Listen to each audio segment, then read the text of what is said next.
Hello everyone, इस session में हम देखेंगे सेशन 16 वर्ड पावर बुक की एक्सरसाइज को जल्दी से सॉल्व करेंगे। और ये इसका सेशन मैंने एक्सप्लेन कर दिया है, वो वीडियो भी आप वर्ड पावर मेड इजी ये प्लेलिस्ट से जा कर के देख सकते हैं। और अब ये हम करेंगे एक्सरसाइज, और एक्सरसाइजेस की अलग से सेपरेट प्लेलिस्ट आपको मिल जाएगी जो आप चैनल पे जाके देख सकते हैं।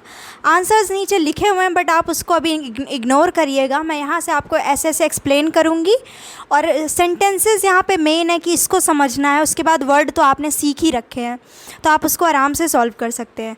सबसे पहला वर्ड क्या है? क्रॉनिसिटी। अब आपको यहाँ से आंसर फाइंड आउट करना है।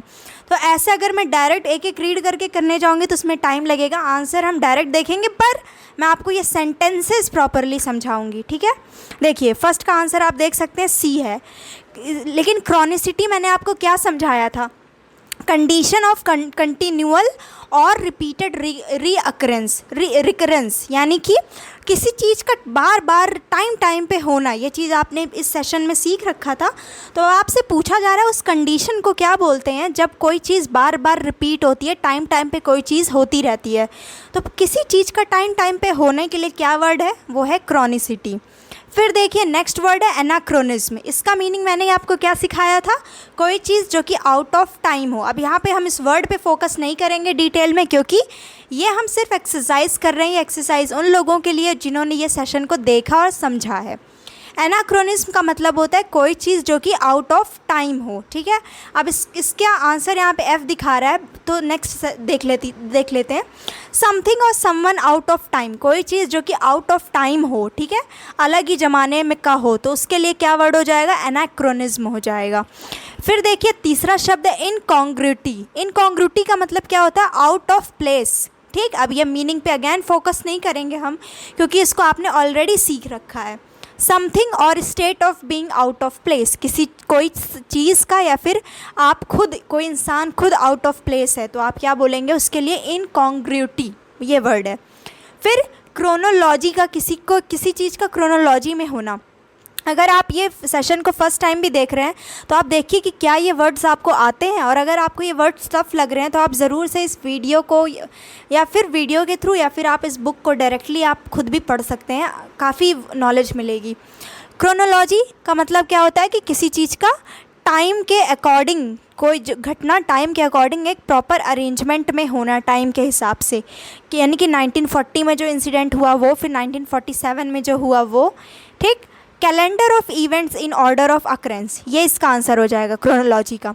कैलेंडर एक इंग्लिश का शब्द है जिसका मतलब होता है सही सीक्वेंस।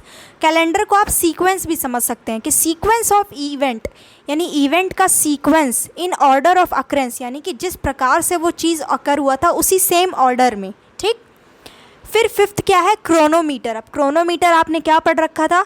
क्रोनोमीटर एक टाइम पीस, एक डिवाइस होता है जो कि मेज़र करने के लिए काम आता है, टाइम एक्यूरेट बताता है, ठीक। टाइम पीस या फिर device that measures time very accurately. अब इनको इस साइड को आप चाहते तो ये पूरा आप हाथ से ढक के स्क्रीन पे आप सिर्फ इसको देख के सॉल्व कर सकते हैं। समथिंग और state of being out of place. Out of place अगर कोई चीज़ है तो वो क्या है? आपने उसको अच्छे से देखा, इनकॉन्ग्रुइटी। ऐसे आपको याद आएगा वर्ड एग्जैक्टली। टाइम पीस से तुरंत आपके दिमाग में हिट करना चाहिए क्रोनोमीटर, ठीक। कोई चीज़ बार बार हो रही है तो तुरंत दिमाग में हिट करना चाहिए क्रोनोसिटी, ठीक। इस तरीके से आप रिवाइज कर सकते हैं। नेक्स्ट देखते हैं क्रोनोमेट्री। क्रोनोमेट्री का मतलब होता है टाइम का मेज़रमेंट, यानी कि मेज़रमेंट ऑफ टाइम। फिर देखिए सिंक्रोनाइजेशन आपने सीखा था, एक साथ कई चीज़ों का होना, ठीक है, सेम टाइम पे कई चीज़ों का होना, यानी कि इसका मीनिंग यहाँ पे act of occurring or of causing to occur at the same time, यानी कि किसी चीज़ का अकर होना या फिर कोई चीज़ अकर हो चुकी भी है लेकिन वो सेम टाइम पे हुई है, तो उसको आप क्या कह सकते हैं? सिंक्रोनाइजेशन आप उसको बोलते हैं, ठीक है। फिर है पैथोलॉजी। पैथोलॉजी का मतलब क्या होता है? डिजीज़ या फिर स्टडी ऑफ डिजीज़। आपने सीखा था ना ये वर्ड पैथोलॉजी, पैथोलॉजिस्ट, ठीक। सिंपैथी का मतलब क्या होता है? जो आप दूसरों की फीलिंग को समझने की कोशिश करते हैं, किसी की फीलिंग को जो आप शेयर करते हैं। अ शेयरिंग और अंडरस्टैंडिंग ऑफ अनदर्स फीलिंग। फिर 10th वर्ड क्या था? टेलीपैथी। टेलीपैथी का मतलब क्या होता है? दूर से किसी की भावनाओं को समझना बिना उनसे फेस टू फेस मुलाकात किए, ठीक। तो कम्युनिकेशन फ्रॉम अ डिस्टेंस, काफ़ी दूर से, लॉन्ग डिस्टेंस रिलेशनशिप जैसा दूर से कम्युनिकेशन करके बहुत ही दूरी से समझ लेना भाव को दूसरे व्यक्ति की।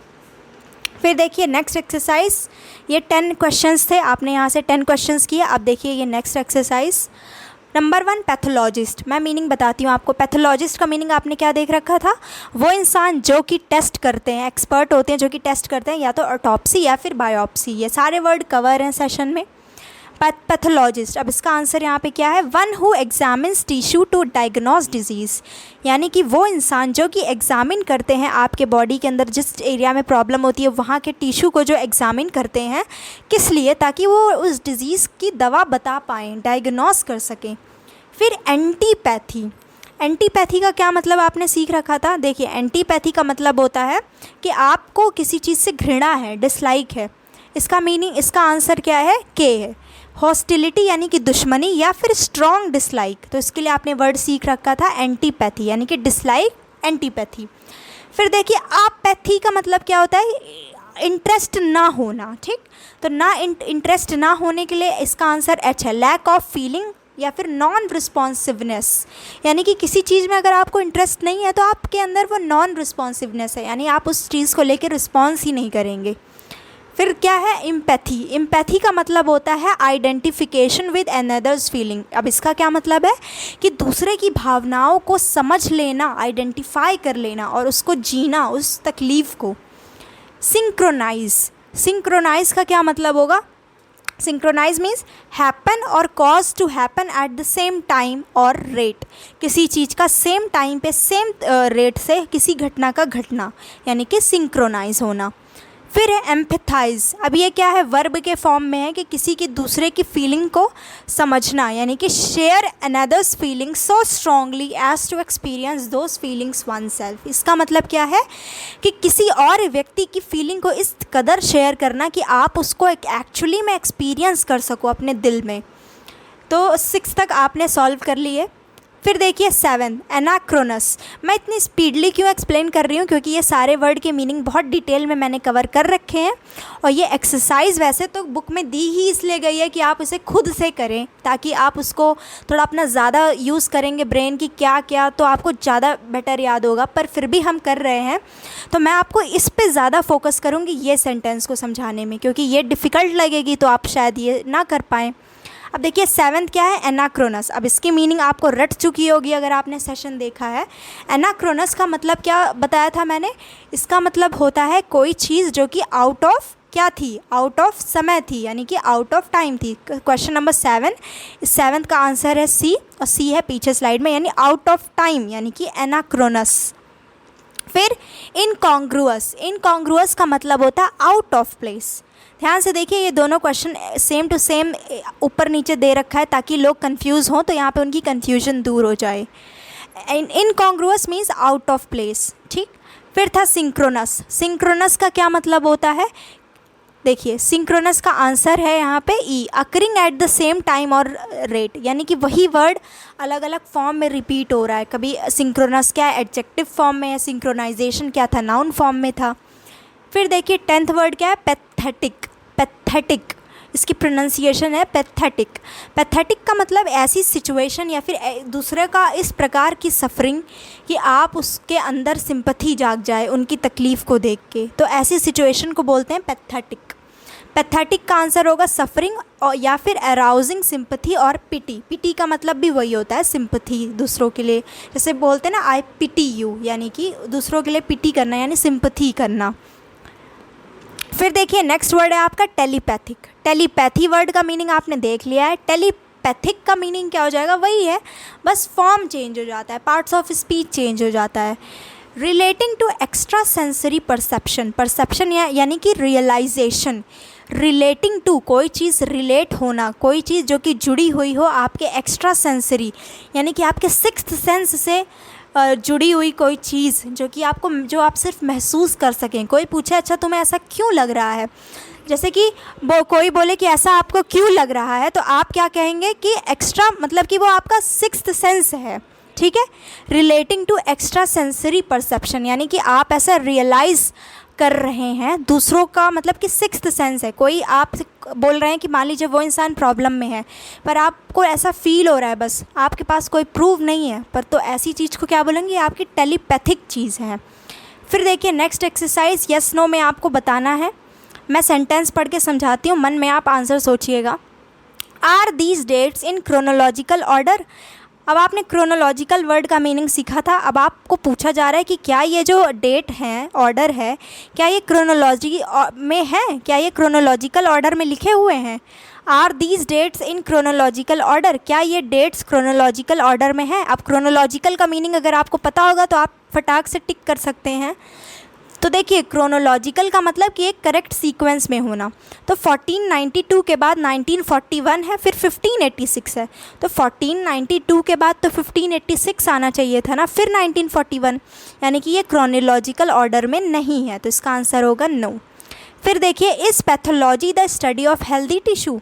तो क्या जो पैथोलॉजी क्या ये ऐसी स्टडी होती है जिसमें आप हेल्दी टिश्यू को स्टडी करते हैं। नो, पैथोलॉजी मीन्स आप हर टाइप की कैसी भी स्टडी कर सकते हैं टिश्यू की, ताकि आप बीमारी पता लगा सकें।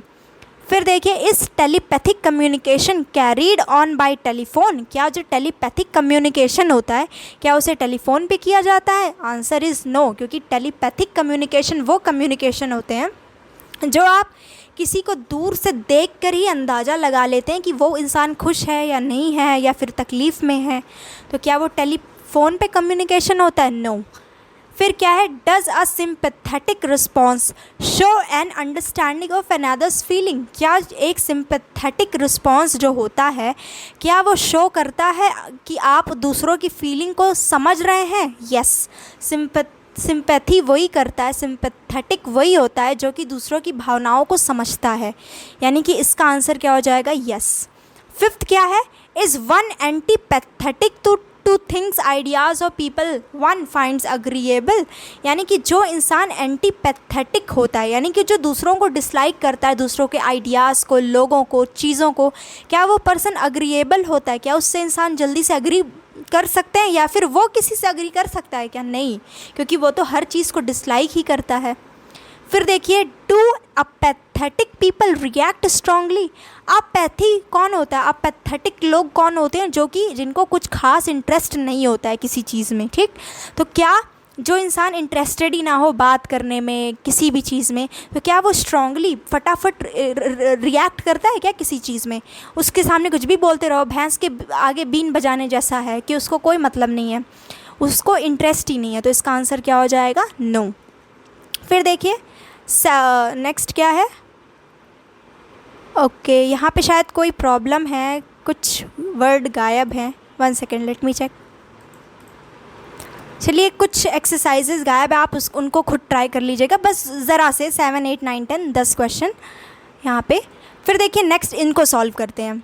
इन ऑर्डर ऑफ टाइम, कोई चीज़ अगर अब आपको बताना है कि ये सेंटेंस लिखा हुआ है, ठीक है, फर्स्ट कि इन ऑर्डर ऑफ टाइम, अब इसको क्या बोलते हैं इंग्लिश में, आपने जो वर्ड सीखा था, अब यहाँ पे वो रियल प्रैक्टिस ऐसे है यहाँ पे, क्योंकि यहाँ पे ब्लैंक है, आपको तुरंत दिमाग में दौड़ाना है कि वो क्या चीज़ है। ठीक है, देखिए इन ऑर्डर ऑफ टाइम, कोई चीज़ जो कि टाइम के ऑर्डर में हो। ठीक, sorry, in order of time, कोई चीज़ जो टाइम के ऑर्डर में हो, तो वो चीज़ क्या है, आप उसको आपने क्या सीखा, chronological order.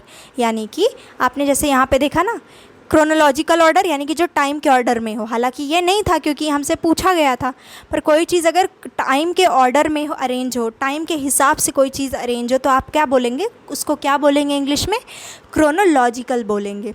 Out of place, कोई चीज़ आउट ऑफ प्लेस हो, तो आप उसके लिए आपने क्या वर्ड सीखा था, इनकॉन्ग्रुअस आपने सीखा था। ठीक, कोई चीज़ जो कि आउट ऑफ प्लेस है, यानी एडजेक्टिव फॉर्म में आप बोल रहे हैं इनकॉन्ग्रुअस है वो चीज़। फिर देखिए आउट ऑफ टाइम, अब आपको यहाँ पे क्वेश्चन में पूछा गया 2 फॉर्म बताओ, यानी कि एडजेक्टिव फॉर्म बताइए 2 फॉर्म। कोई चीज़ जो कि आउट ऑफ टाइम है, तो उसके लिए आपने 2 कौन से वर्ड सीखे थे, पहला था एनाक्रोनस और दूसरा था एनाक्रोनिस्टिक। कोई चीज़ जो कि आउट ऑफ टाइम हो तो आप इस तरीके से डिस्क्राइब कर सकते हैं, एनाक्रोनिस्टिक और एनाक्रोनस। फिर देखिए चौथा क्या है, समथिंग और state of being out of place. अब ये स्टेट ऑफ बीइंग पूछ रहा है, यानी कि आपसे क्या पूछ रहा है, नाउन फॉर्म में पूछ रहा है। आउट ऑफ प्लेस यानी कि ऐसी सिचुएशन जब कुछ चीज़ आउट ऑफ प्लेस है तो उसको आप नाउन के फॉर्म में क्या बोलेंगे, इनकॉन्ग्रुइटी बोलेंगे, ठीक है। फिर लैक ऑफ फीलिंग, फीलिंग की कमी होना, लैक होना यानी अपैथी वर्ड आपने सीखा था इसके लिए। फिर मेज़रर ऑफ टाइम यानी कि ऐसा चीज़ जो कि टाइम को मेज़र करता हो, मेज़रमेंट नहीं है, मेज़रर ऑफ टाइम है यानी टाइम को मेज़र करने वाला यंत्र, तो वो क्या है, क्रोनोमीटर। फिर स्टडी ऑफ डिजीज़, तो डिजीज़ की स्टडी के लिए क्या वर्ड होता है, पैथोलॉजी, पैथोलॉजी यानी कि स्टडी ऑफ डिजीज़। नेक्स्ट देखिए 9th, फीलिंग ऑफ हॉस्टिलिटी और डिसलाइक, हॉस्टिलिटी का मतलब होता है दुश्मनी यानी कि फीलिंग ऑफ दुश्मनी या फिर डिसलाइक, ठीक। तो इसके लिए आपने क्या वर्ड सीख रखा था वो आपको बताना है यानी कि एंटीपैथी। अपैथी और एंटीपैथी में कंफ्यूज नहीं होने का, एंटीपैथी यानी कि डिसलाइक और apathy means not interested, interest ना होना।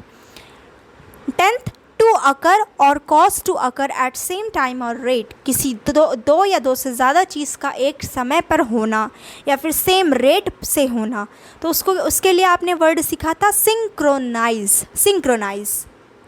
फिर इवोकिंग सॉरो और पिटी, इवोकिंग मीन्स जागरूक करना, ठीक, सॉरो मीन्स दुख, तो कोई ऐसी चीज़ जो कि आपके अंदर इवोक कर दे, इवोकिंग सॉरो, कोई ऐसी चीज़ जो आपके अंदर इवोक कर दे, पिटी, पिटी यानी वही दुख, सॉरो, तो ऐसी चीज़ को क्या बोलेंगे, तो उसका आंसर है पैथेटिक, आपने वर्ड सीखा था इसके लिए।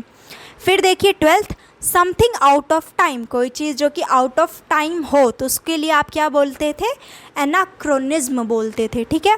फिर state of recurring, recurring again and again, किसी चीज़ का बार बार होना, रीअकर होना बार बार, तो उसके लिए आपने वर्ड सीखा था क्रॉनिसिटी, ठीक। तो ये सारे फिल इन द ब्लैंक्स आपने कर लिया। अब नेक्स्ट देखते हैं question, extra sensory perception, perception means realisation, extra sensory यानी कि आपकी 5 सेंस होते हैं, आँख, नाक, कान, मुंह, टंग, आपका टेस्ट के लिए कान, बोलने के लिए, सुनने के लिए कान, बोलने के लिए टंग, तो ऐसी 6th सेंस आपका एक्स्ट्रा सेंसरी परसेप्शन, तो इसके लिए आपने क्या वर्ड सीखा था, टेलीपैथिक या फिर टेलीपैथी चीज़ सीखी थी आपने, ठीक। फिर 5th question 15th, one who examines tissue to diagnose disease, अब यहाँ पे पूछा जा रहा है वो इंसान जो कि डायग्नोज करने के लिए डिज़ीज़ को मतलब कि टिश्यू को एग्जामिन करता है, तो आपने क्या सीखा था, पैथोलॉजिस्ट सीखा था। वही तो थे जो कि टेस्ट करते थे और पता लगाते थे कि प्रॉब्लम क्या है, डिज़ीज़ कैसी है। मैंने हाथ में फोड़े का एग्जाम्पल दिया था समझाने के लिए, याद होगा। 16th, identification with the feelings of another, यानी कि दूसरे की फीलिंग्स को आइडेंटिफाई कर लेना, समझना, फील करना, तो उसके लिए आपने क्या वर्ड सीखा, एम्पैथी सीखा था, एम्पैथी। फिर happening at the same time और रेट, किसी एडजेक्टिव पूछा है आपसे, कोई चीज़ जो कि सेम टाइम पर हो या फिर सेम रेट पर हो, तो उसको क्या बोलेंगे, सिंक्रोनस है बोलेंगे, adjective form synchronous, noun form synchronisation. फिर 18th, skilful at thought transference without sensory communication, यानी कि कोई इंसान का स्किलफुल होना कि वो अपने विचारों को ट्रांसफ़र कर ले बिना सेंसरी कम्युनिकेशन के, यानी बिना बोले, बिना एग्जैक्टली सुने, बस फील करके थॉट को समझ भी ले और अपने थॉट बता भी पाए, तो उस प्रोसेस को, उस ऐसे स्किल को क्या बोलेंगे, टेलीपैथिक बोलेंगे। फिर 19th, calendar of events in time sequence, यानी कि सीक्वेंस ऑफ इवेंट टाइम के हिसाब से, तो उसको क्या बोलते हैं, क्रोनोलॉजी में होना, यानी कि क्रोनोलॉजी। लास्ट क्वेश्चन क्या है, referring to the measurement of time, यानी कि टाइम के मेजरमेंट से रिलेटेड एडजेक्टिव बताइए, क्रोनोमेट्रिक बोलेंगे उसको, एडजेक्टिव क्या है, क्रोनोमेट्रिक। आंसर्स लिखे हुए थे, हेल्प करे मिलेगा आप इसको। अब आपको जैसे ये सेशन को रिवाइज करना है तो आप सेम बस ये क्वेश्चन ये खोलेंगे, देखेंगे इन ऑर्डर ऑफ टाइम, तुरंत दिमाग में हिट करना चाहिए, क्रोनोलॉजिकल, आउट ऑफ प्लेस, इनकॉन्ग्रुअस, इस तरीके से आप इसको फटाक से रिवाइज कर सकते हैं। तो ये था हमारा सेशन 16 का ये सारे चीज़। ये स्लाइड यहाँ पे ये फ़ोटो मिस हो गई थी, पर ज़्यादा मिस नहीं हुआ आपका, 6 क्वेश्चन तक तो हो ही गया था। 7, 8, 9, 10 ज़रा सा आपका मिस हुआ है, 4 क्वेश्चन, आप खुद से ज़रूर ट्राई करिएगा, हो जाएगा। और यहाँ पे जो ज़रूर ये जो क्वेश्चंस मिस हुए हैं आपने कहीं ना कहीं यहाँ पे उसको वैसे भी कवर कर ही लिया। अगली बार से स्लाइड प्रिपेयर करते समय मैं ध्यान दूँगी, एक बार चेक कर लूँगी। तो ये थे आपके सेशन 16 की एक्सरसाइज। कल हम करेंगे सेशन 17 और द हिंदू की जो वोकैब सीरीज़ है वो इक्वली इम्पॉर्टेंट है वो, क्योंकि उसमें भी बहुत अच्छे लेवल के वर्ड आपको सीखने को मिलते हैं। तो मिलते हैं नेक्स्ट सेशन में, तब तक के लिए bye bye and thank you so much for watching this video.